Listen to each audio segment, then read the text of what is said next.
próximo convidado aqui, ele já está esperando lá de Orlando, e por isso que eu vou acelerar aqui para chamar ele aqui para esse palco extraordinário. E é um cara que, modéstia, assim, eu sou fã demais, e todos os empresários que eu converso no Brasil são fãs incondicionais desse cara. Então, ele tem feito demais pelas pessoas, pelo Brasil, ele tem feito demais, empregado milhares de pessoas. Isso é maravilhoso. Ele está cumprindo um reino aqui na Terra, porque ele está fazendo pessoas prosperarem, pessoas modificarem de vidas.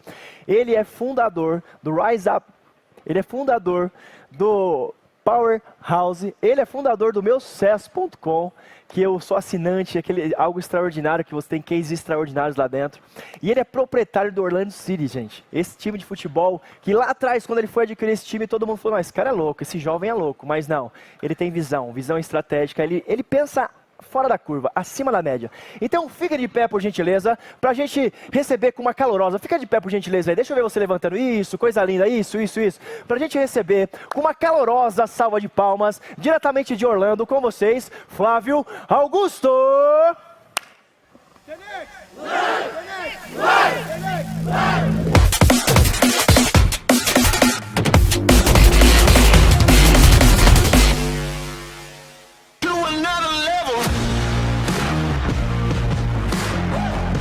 Flávio, me ouve bem aí?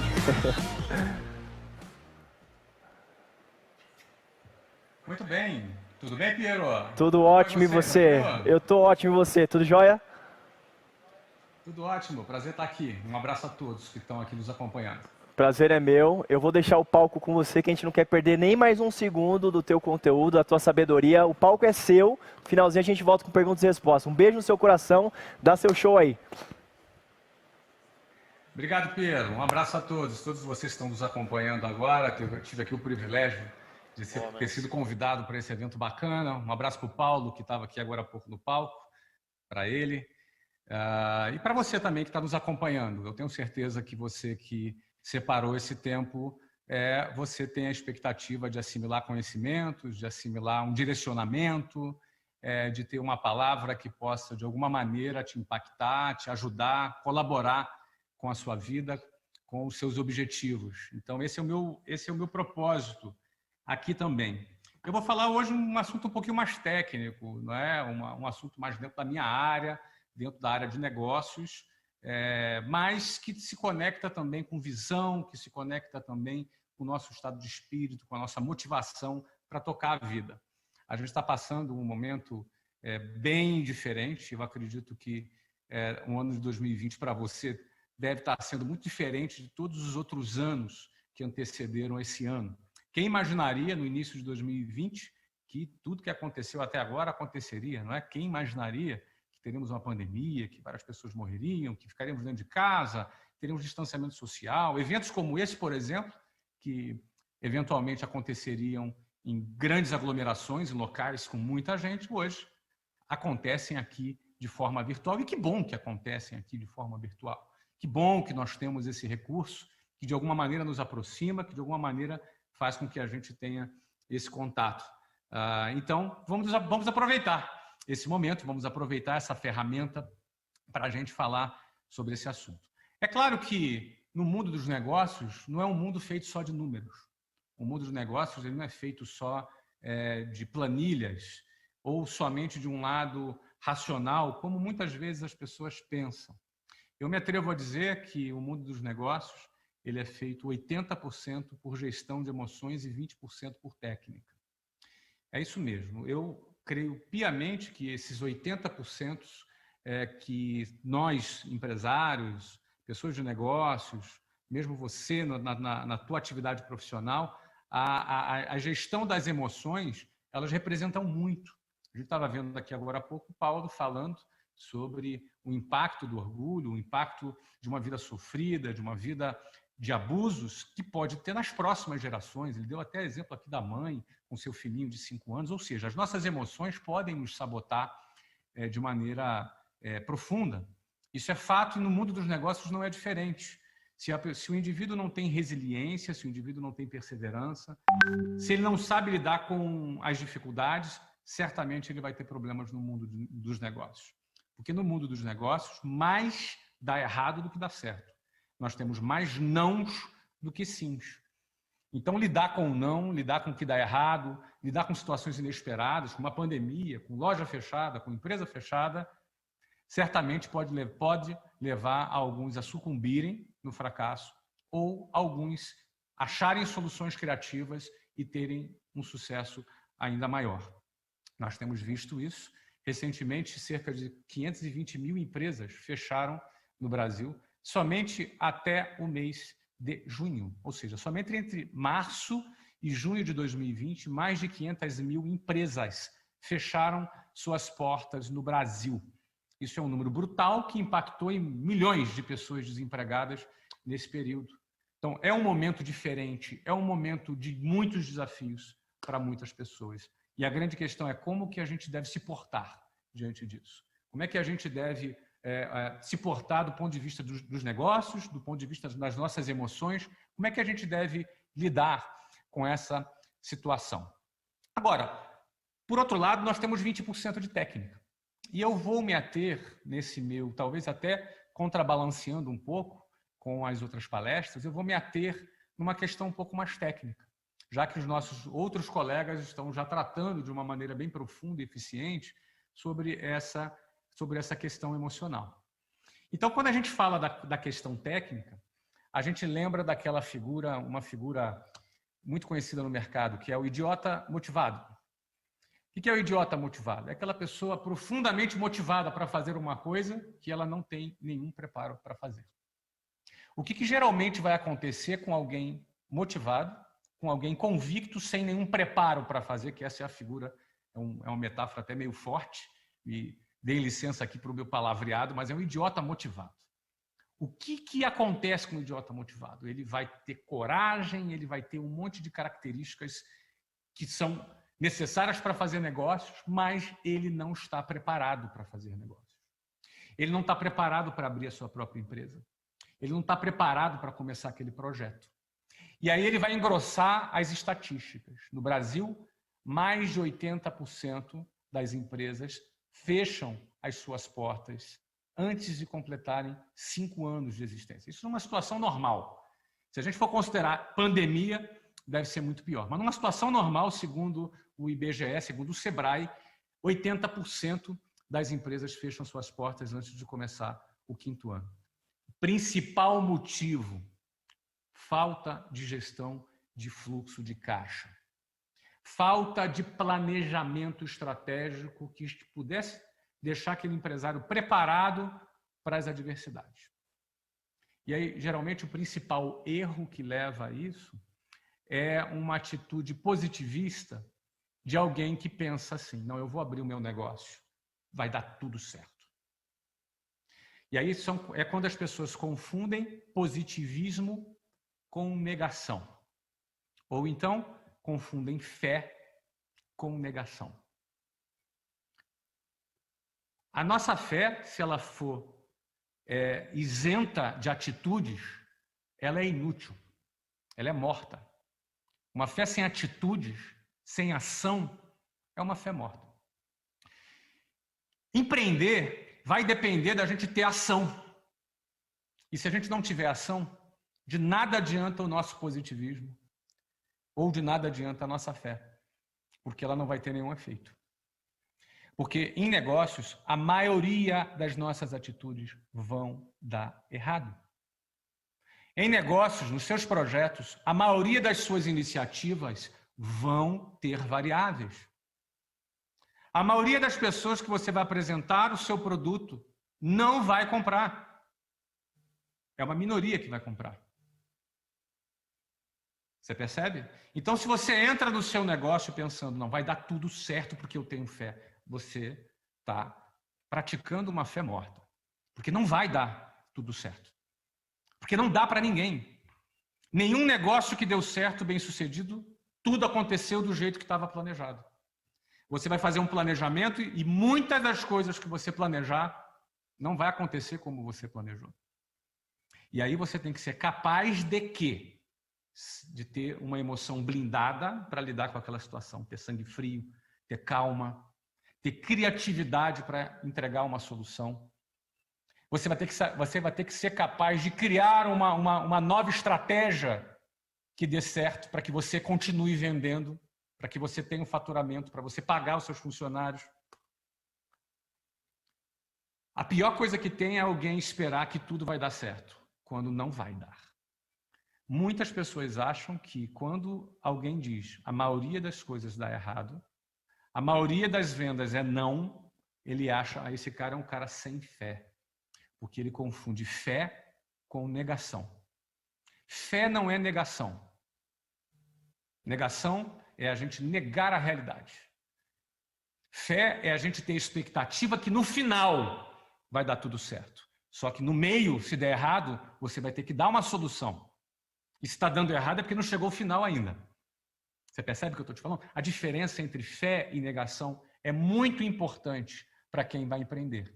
Porque, senão, você corre o risco de se iludir. E quando você se ilude, você, quando se depara com a realidade, você vai perceber que não era do jeito que você esperava, e se bobear até, você vai perder a tua fé.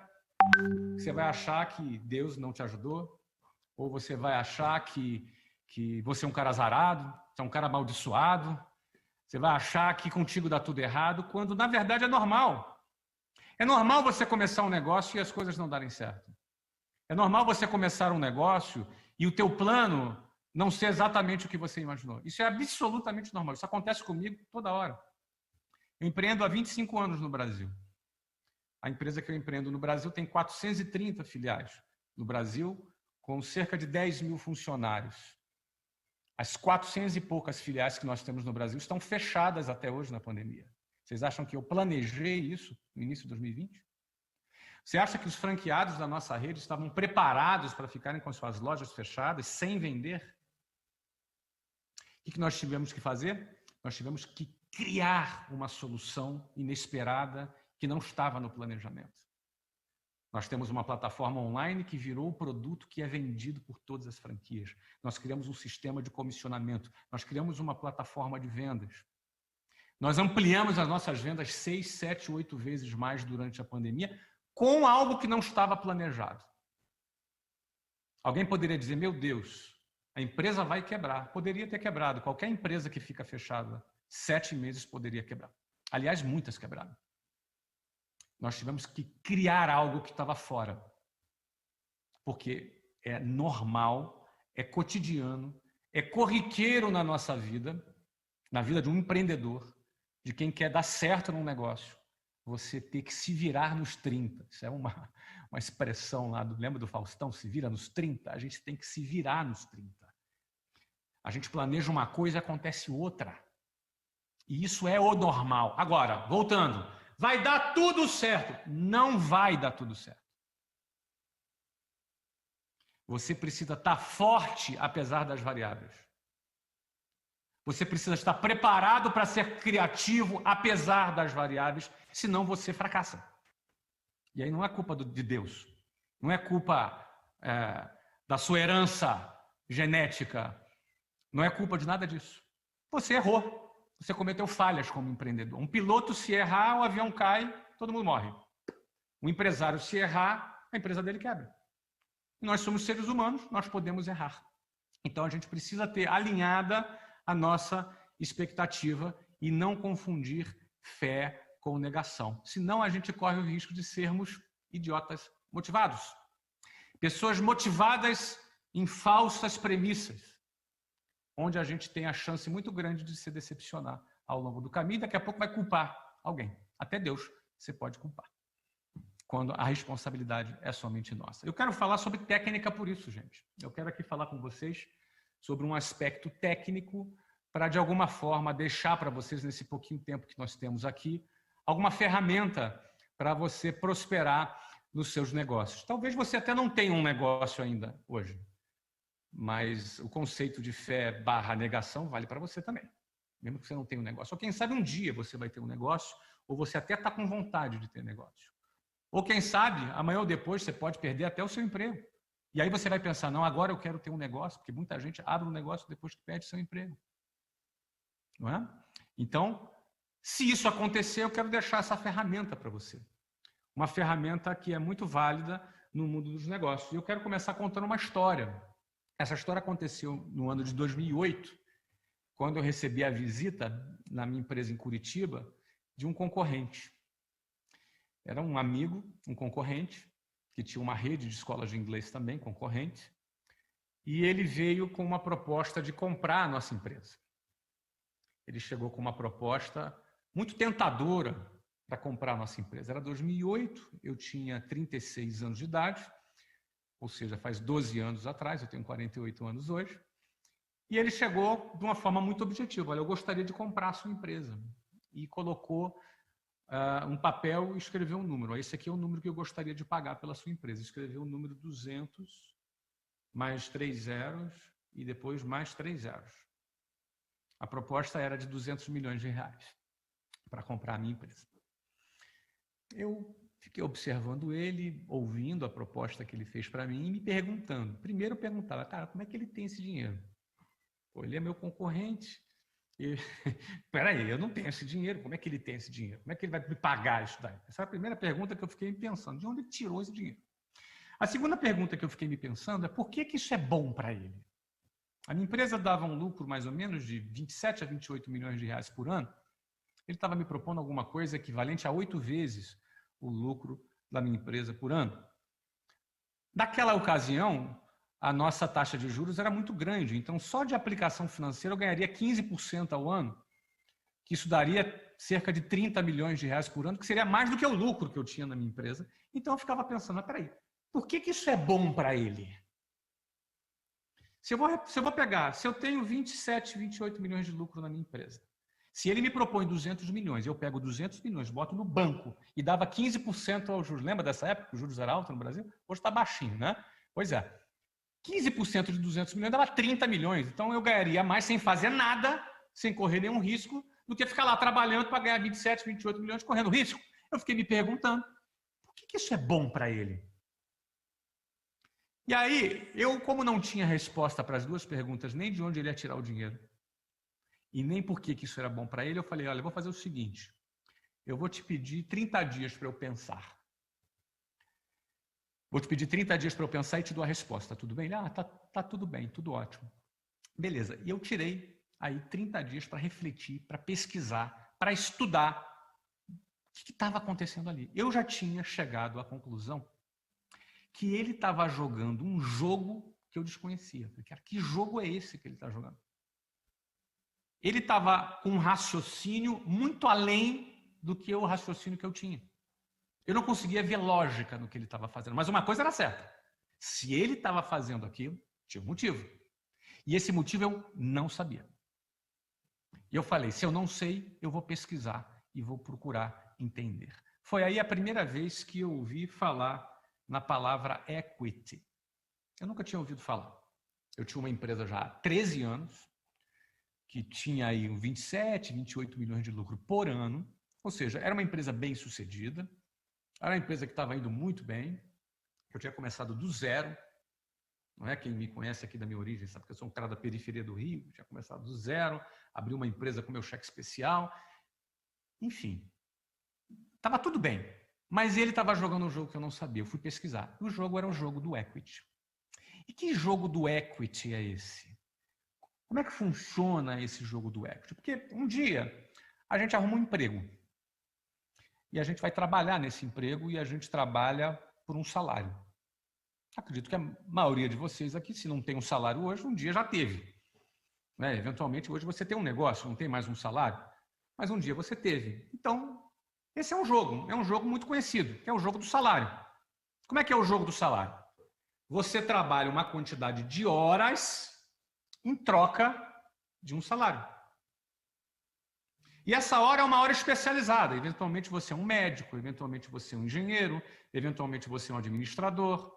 Você oferece para a empresa um tempo especializado, não é? Em troca desse tempo especializado, a empresa te paga um salário. Em outras palavras, no jogo do salário, o que você está vendendo?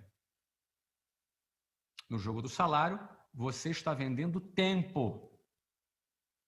Você vende 44 horas semanais, segundo a CLT, em troca do seu salário. Você recebe seu salário, você tem fundo de garantia, você tem 13º, férias, etc. E em troca, para a empresa, você entrega o seu tempo, um tempo especializado. Só tem um problema. Nós só temos 24 horas no nosso dia. Não tem ninguém no planeta que tenha mais do que 24 horas. Todo mundo, eu tenho 24 horas, o político tem 24 horas, o bilionário tem 24 horas, você tem 24 horas, todo mundo, o militar tem 24 horas. Isso significa que se você vende tempo, o emprego você vende tempo em troca de salário, você não tem escala, porque você não tem muito tempo para vender. E para piorar, a própria CLT limita a quantidade de tempo que você pode vender. São 44 horas semanais, mais uma quantidade de hora extra que você pode fazer, mas mais do que isso já não pode. Logo, a sua quantidade de tempo para vender é escassa. Ela é limitada, razão pela qual, ao ganhar um salário, você vai ter sempre um ganho limitado. Porque o teu tempo, ele é limitado. Um belo dia, você fala assim, não, eu quero agora ser dono do meu próprio negócio. Quero abrir um negócio. Eu não quero mais trabalhar para ninguém. Eu não quero mais vender tempo, porque eu quero ganhar mais. Eu quero dar o melhor para minha família, quero dar o melhor para o meu filho, eu quero dar o melhor para minha filha. Então, eu preciso ganhar mais. E o emprego não vai me oferecer isso. Então, eu vou ter um negócio. Vou abrir um negócio. Você vai pegar um capital que você juntou, vai colocar ele em risco, vai trabalhar em cima do teu capital para transformar a compra e venda de produtos ou serviços em algo chamado lucro. Muito bem, agora você não está mais jogando o jogo do salário, trocando tempo por dinheiro. Agora você está jogando o jogo do lucro. Como é que é o jogo do lucro? No jogo do lucro, você não está limitado ao tempo. Se você faz um determinado produto, está aqui esse produto, esse mouse aqui, você fabrica isso aqui. A tua capacidade de fabricar esse produto e ter a capacidade de desenvolver canais de distribuição para você vender esse produto vai fazer com que você tenha lucro. Mas você pode fazer isso na sua cidade, você pode fazer isso em todas as cidades, as 5.000 municípios do Brasil, você pode fazer isso nos 24 estados brasileiros, você pode fazer isso na América do Sul, você pode fazer isso na Europa, você pode fazer isso no mundo inteiro, ou seja, você não está mais limitado ao tempo. O teu mesmo produto pode ser replicado e vendido em vários lugares. O nome disso se chama escala. Quando você vende um produto, você pode ter escala. O que vai distanciar você da escala é a sua competência para liderar esse processo e desenvolver os canais de distribuição para vender mais. Se você tiver essa competência, você vai vender mais e você vai ter mais lucro. Esse é o jogo do lucro, que é, inclusive, jogado por poucos, porém, compreendido pela maioria das pessoas. É razoável você entender que você pode comprar um produto por X e vender ele por X mais 1. Esse 1 é o lucro. É compreensível isso daí, embora poucos joguem esse jogo. Tem um terceiro jogo, que era o jogo que eu não conhecia. Quando eu recebi a visita do meu concorrente, me fazendo a proposta de nos comprar por 200 milhões de reais, eu estava jogando qual jogo? O jogo do lucro. Quando ele me apresenta 200 milhões de reais para pagar por aquilo, deu um nó na minha cabeça. O que é o jogo do equity? O jogo do equity é o seguinte, imagina que esse produto que eu tenho aqui agora, ele imprime 1 milhão de reais por ano. Imagina isso. Tá? Esse mouse aqui, não importa como, imagina aí. Com esse mouse aqui eu consigo imprimir 1 milhão de reais por ano e é legal, o Banco Central aprova, tá tudo certo, nada ilegal, tá bom?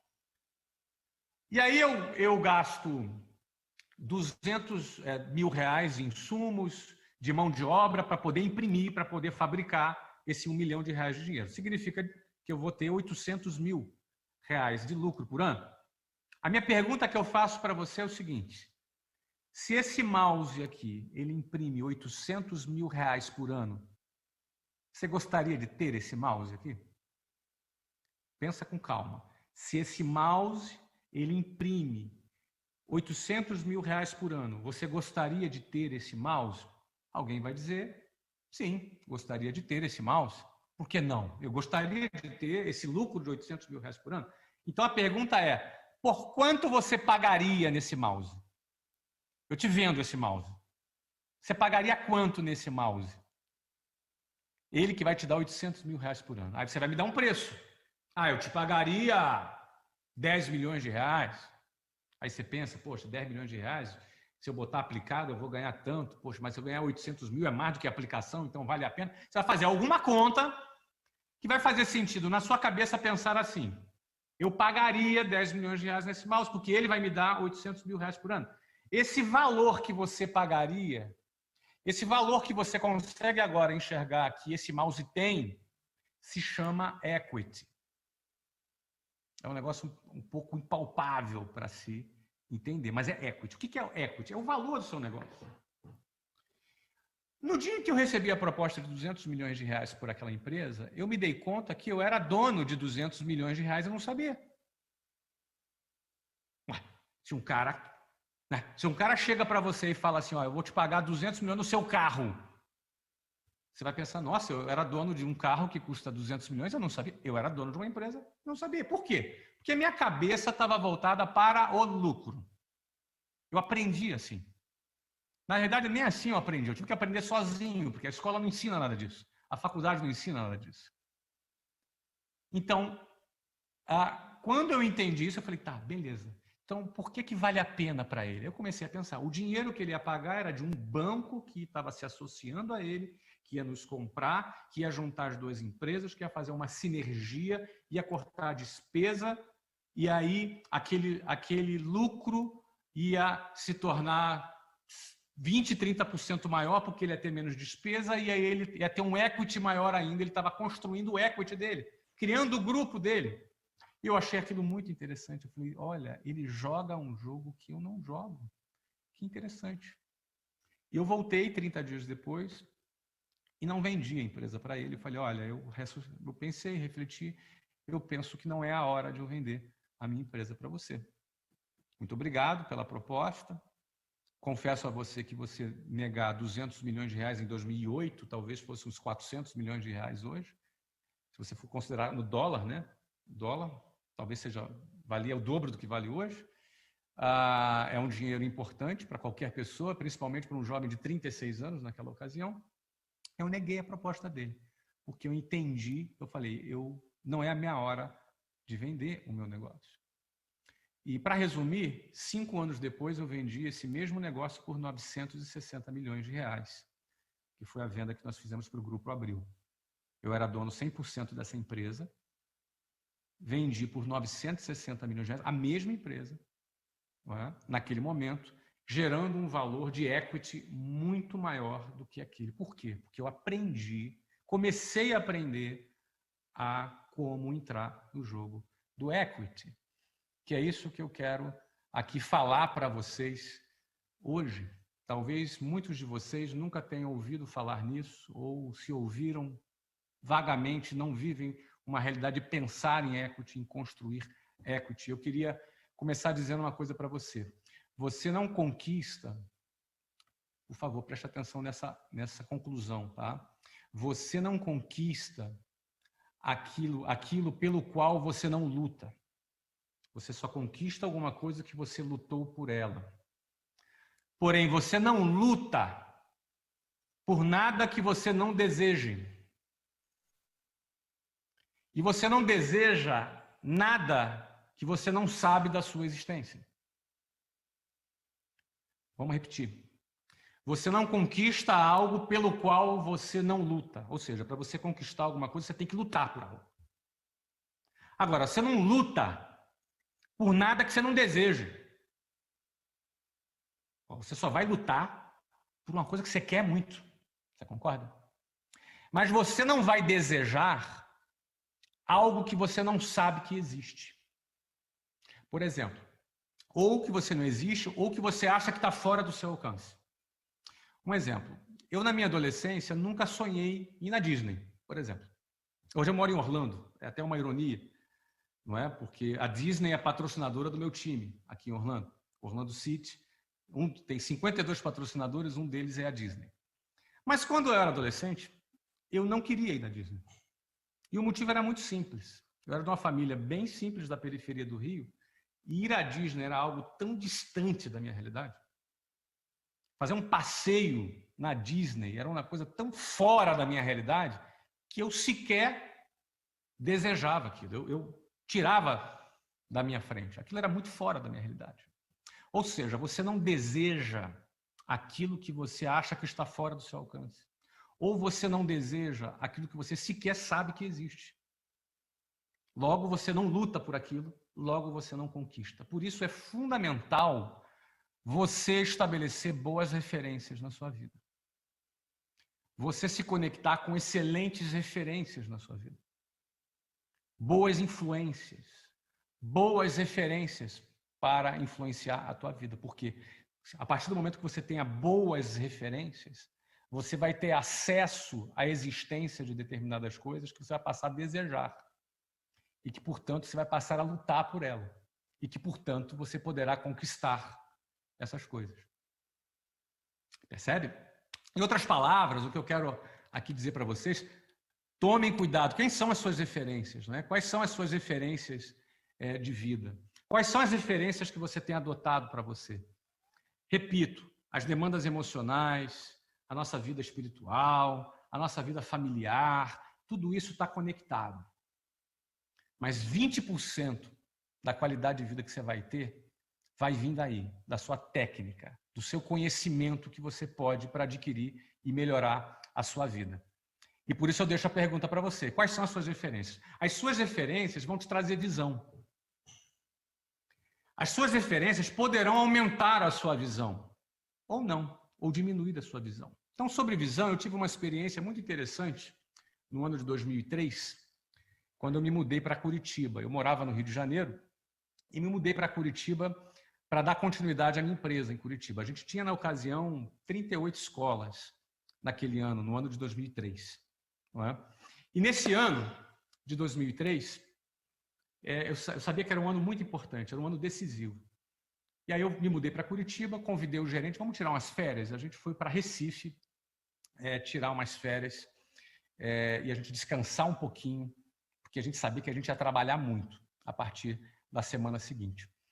Lá em Recife, no hotel, eu fiz uma coisa que raramente eu faço. Eu sou um cara muito agitado, mas estava de férias, estava um pouco relaxado. Eu dormi à tarde. É uma coisa, acho que devo ter dormido à tarde umas 2 vezes na vida.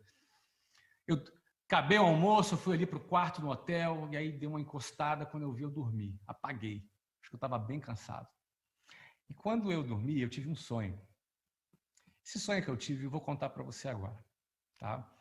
Estava eu e o meu filho de 2 anos na ocasião, ele tinha 2 anos de idade. Eu estava dirigindo um Fusca lá no Rio de Janeiro, era um Fusca, eu lembro do Fusca, um Fusca velho, né? E a gente estava subindo, quem é do Rio vai conhecer, uma área chamada Grota Funda, que é uma serra que a gente sobe da Barra da Tijuca em direção a Campo Grande, que era a área que eu visitava ali, alguns amigos, na periferia do Rio de Janeiro. E era de noite. E Rio de Janeiro, à noite, às vezes é um lugar muito perigoso, a Grota Funda é muito escura. E o meu Fusquinha lá, eu tô subindo ali a serra com eu e meu filho no meu Fusquinha. Num dado momento, o Fusca morreu. E aí eu deixei ele descendo na banguela assim. E aí eu encostei mais na frente. E quando eu paro o carro, morto, eu saio, eu vejo que tinha uma rapaziada ali, não muito legal ali, parecia ser traficante, sabe? E eu falei, nossa, tô eu e meu filho aqui com o carro enguiçado no meio de uma gangue. Não era uma boa ideia, né? Fiquei preocupada e desci, agindo com naturalidade para falar com o pessoal, para pedir ajuda. Quando eu olho para trás, o Fusca começava a sair uma fumaça, uma fumaceira assim, sabe? E aí eu me dou conta que ele ia explodir. E aí eu comecei a ficar preocupado, comecei a gritar ao meu filho, Breno, sai daí, Breno, sai daí. E aí eu lembro que o Breno era pequenininho, ele ficou em pezinho e pulou com as 2 pernas, assim, para fora do Fusquinha. E quando aí o Fusca explode, explodiu, cara. Quando explodiu, aquela fumaça engoliu assim o Breno. Eu estava numa distância de uns 5 metros, mais ou menos, do Breno. E eu olhei aquilo e rapidamente eu pensei, cara, se eu não pegar o Breno agora e resgatar ele, ele vai morrer ou queimado ou sufocado pela fumaça. Só que eu não enxergava nada. Ceguinho. E aí eu lembro que eu não tinha o que fazer. Não tinha o que fazer, não tinha o que fazer. Aí eu tive uma vontade assim. Eu queria ter um poder de esticar os meus braços como se fosse um elástico, assim, e fazer um abraço assim na fumaça, e aí onde quer que o Breno estivesse, eu encontraria e eu puxasse. E aí eu me lembro, naquela fração de segundo, que eu pedi a Deus um poder. Me dá esse poder. Me dá esse poder dos meus braços se alongarem e eu poder salvar o Breno. E aí no sonho eu ouvi uma voz me respondendo assim, abaixa. Me dava uma ordem, abaixa. Aí eu deitava no chão. Quando eu deitava no chão, por debaixo, entre a fumaça e o chão, tinha uma frestazinha assim. E eu conseguia ver os pezinhos do Breno. E aí eu olhava debaixo da fumaça e via os pezinhos do Breno e saía correndo naquela direção e agarrava o Breno, salvava, abraçava assim o Breno, sabe? Salvava o Breno. E aí a mesma voz falava assim, visão vale mais do que poder. Eu acordava. Acordei assim à tarde, assim, nesse sonho de aventura, e com aquela voz assim, visão vale mais do que poder. Eu já estou finalizando aqui, e eu vou finalizar da seguinte forma. O que eu quero dizer com tudo isso? Primeiro, visão vale mais do que poder foi uma frase que eu me apropriei em minha vida e que determinou entre setembro de 2003 até fevereiro de 2013, ou seja, nos próximos 10 anos, nós saímos de 38 escolas para 396 escolas no Brasil. Visão vale mais do que poder mostrava que eu não tinha networking, eu não tinha muito capital, mas eu tinha visão. Visão vale mais do que poder econômico. Visão vale mais do que conhecimento ou você está enfronhado na sociedade com o teu networking. Visão vale mais do que qualquer poder. Essa frase nos inspirou a crescer a nossa empresa ao longo desse tempo. Quando eu recebi a visita do meu concorrente me oferecendo 200 milhões, eu poderia ter vendido por 200 milhões de reais, seria um baita negócio. Mas por visão, nós não vendemos e vendemos por 960 5 anos depois. Referência que eu falava para você te traz visão. A oportunidade de você participar de um evento como esse aqui e ter acesso a pessoas que vão te trazer uma nova referência te traz visão.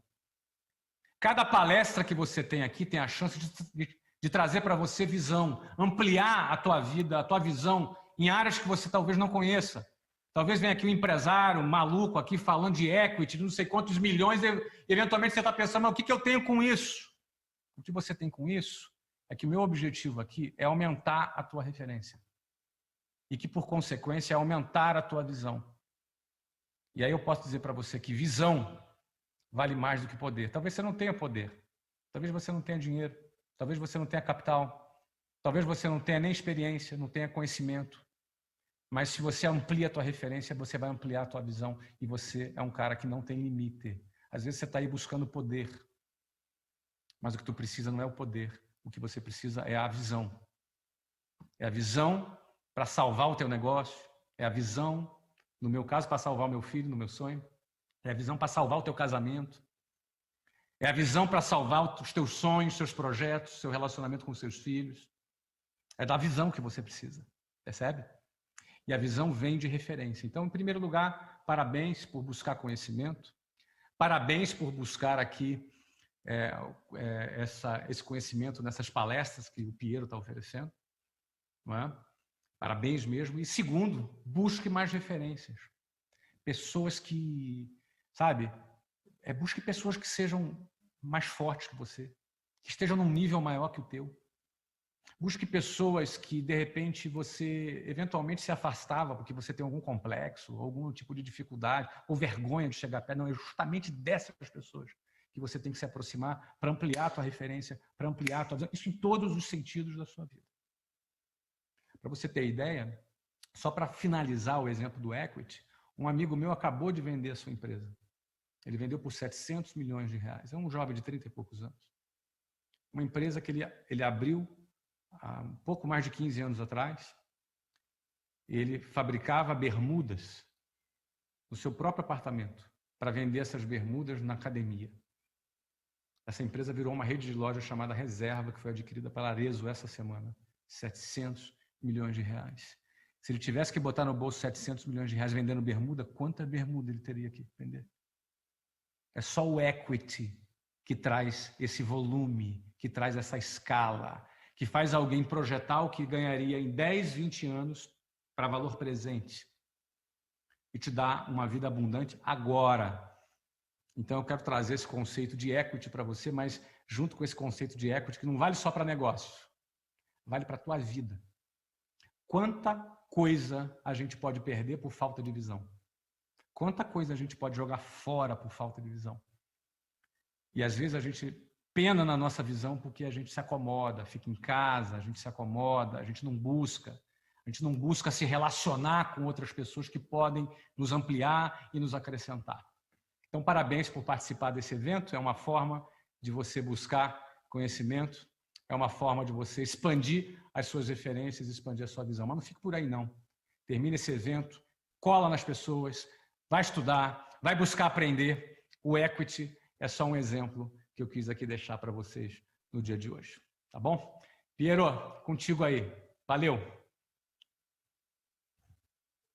Foi ligado? Flávio, uma salva de palmas para Flávio Augusto, senhoras e senhores. Um show, que show, que show, que show. Mais uma vez, obrigado pelo seu tempo. Eu tenho algumas perguntas para fazer para você aqui. À vontade, perguntas rápidas, porque eu sei que o seu tempo tá escasso aí também. Olha só, você falou bastante de equity, foi muita gente aqui provavelmente não conhecia, outras pessoas conheciam e foi extraordinário, porque ninguém que vai subir nesse palco vai falar desse mesmo assunto. Agora, qual que é o momento ideal de eu escalar o meu negócio? Qual o momento ideal que eu falo, não, agora é o momento de eu escalar? Quando foi que você começou a escalar o seu negócio? Para você escalar o teu negócio, primeiro você tem que criar a unidade base. Então, por exemplo, é um mouse. Vou dar um exemplo do mouse. Esse mouse da Apple aqui tá, né? A Apple aqui ganhou o patrocínio do evento aqui sem querer, né? Então, vamos lá. Tinha que ter colocado um adesivinho aí do WhatsApp, alguma coisa assim, porque, né? Não é? Pois. É. Eu vou pegar aqui esse lápis aqui que é melhor. Pronto. Ah, show. Esse lápis aqui. Tá. Na hora que você criou esse lápis e ele já está perfeito, você conseguiu formatar, essa é a hora de você escalar. Você não pode escalar o que não está perfeito ainda, o que não está formatado. Então, por exemplo, eu abri a minha primeira escola em abril de 1995. Então, o primeiro objetivo do empreendedor é sobreviver, é conseguir fazer aquele primeiro negócio dar certo.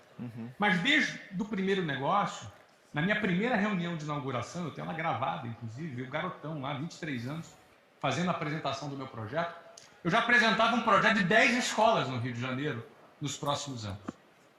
Não é? Então, ou seja, eu já tinha um objetivo de expandir, eu já tinha um objetivo de escala. Mas você tem que dar certo primeiro na primeira escola.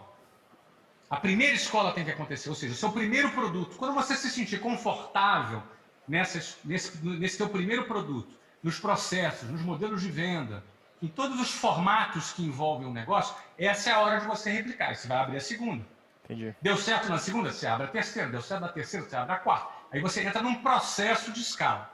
A gente abriu 24 escolas em 3 anos. Tá. Era uma nova escola inaugurada a cada 45 dias. Okay. A partir desse momento, a gente começou a fazer franquia. Okay. E a gente começou a acelerar o processo de expansão até chegarmos a 396 escolas. Okay. Mas o processo de escala começa primeiro com uma mentalidade de escala. O cara não pode, eu vou abrir uma escola, vou ficar o resto da vida aqui com uma escola só. Se o cara começar com essa cabeça, acabou. Ele já não vai conseguir multiplicar. Então, ele já tem que ter uma cabeça de escala desde o início. Ok. Agora, esperando o momento que tem um negócio formatado. Ok. Brilhante resposta. Obrigado pela resposta. Voltando para o equity aqui, o que você fez na sua empresa ou no seu grupo aí para que você pudesse ter mais equity? O equity, ele também começa de uma mentalidade. Ok. Então, eu não tive essa mentalidade, não tinha. Não é? Então, eu não sabia nem o que existia. Né? Como é que eu vou lutar por algo que eu não sei nem que existia? Eu não sabia nem que existia. Então, meu jogo era lucro. Então, eu trabalhava, tocava meus negócios, pagava meus funcionários, vendia os nossos produtos e a gente tinha um lucro, apurava um lucro anual e aquilo ali era um jogo que eu jogava. Okay. Quando eu entendi a existência de equity, e entendi que a maior riqueza de uma empresa não está no lucro que ela produz, mas no valor da empresa, no equity dessa empresa, quando eu entendi isso daí, eu falei, então nós vamos jogar esse jogo. Sim. Quais são os elementos que definem a geração de equity? Fui estudar que elementos são esses. Implantamos na nossa empresa o que a gente chama de gestão orientada para valor. Equity é valor. Né? Então, gestão orientada para equity, gestão orientada para valor. Ou seja, cada decisão que a gente tomava, a pergunta sempre era se isso impacta ou não no valor da companhia. Ok. Não necessariamente no lucro da companhia. Porque o Uau. lucro é um fator que influencia no equity, mas ele não é o único fator Sim. que influencia no equity. Então, entender cada um desses drivers, né, cada um desses elementos que definem valor, foi muito importante. Eu poderia falar de 10 elementos desses, Ok. a gente levaria mais uma hora falando disso, mas Sim. eu recomendo a quem nos assiste que estude sobre equity, pesquise sobre equity. Legal. Vai na internet, vai lá no Google, pesquisa, compra livros, vai ler sobre equity. Uau. Não é porque, para você entender, é um conceito, não é complicado, mas ele não é intuitivo. Sim. Ele parece meio subjetivo. Mas não, ele tem muita lógica. E a partir do momento que eu entendi, a gente começou a implantar uma gestão orientada para equity. Uau, obrigado, obrigado. Vindo agora para uma questão de... Você falou muito sobre visão aqui na sua palestra, né?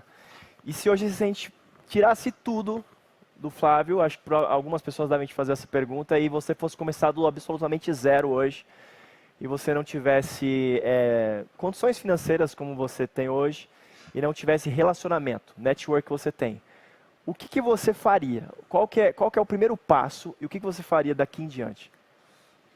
Só uma perguntinha, Pedro. Com o conhecimento que eu tenho hoje ou também com conhecimento zero? Com o conhecimento que você... Não, vamos equilibrar? Vamos equilibrar. Vamos fazer, duas perguntas. Conhecimento que você tem hoje e o conhecimento zero. Porque daí a gente pega duas mentalidades aqui, certo? Ah, legal. Então vamos imaginar o Flávio em 1991. Ok. Eu tinha 19 anos, morava no bairro Jabur, que fica ali entre a favela do Sapo, Rebu, Marco 7, não é? E Santíssimo. Para quem conhece no Rio de Janeiro, quem é carioca sabe, conhece bem a zona oeste do Rio.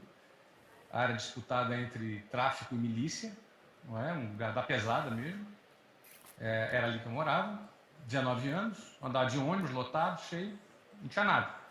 Namorava uma menina chamada Luciana e queria casar com ela. E foi a primeira vez que eu pensei, preciso ganhar dinheiro. Então foi quando eu comecei a pensar, eu preciso ganhar alguma coisa porque eu quero casar com essa menina. Eu tinha 19 anos, 16 nessa altura, nesse momento. Com conhecimento do zero, eu começaria aprendendo a vender. Ok. Que foi casualmente o caminho que eu tive, mas foi meio assim, não foi planejado por mim. Eu acabei caindo numa escola de inglês e trabalhando como vendedor.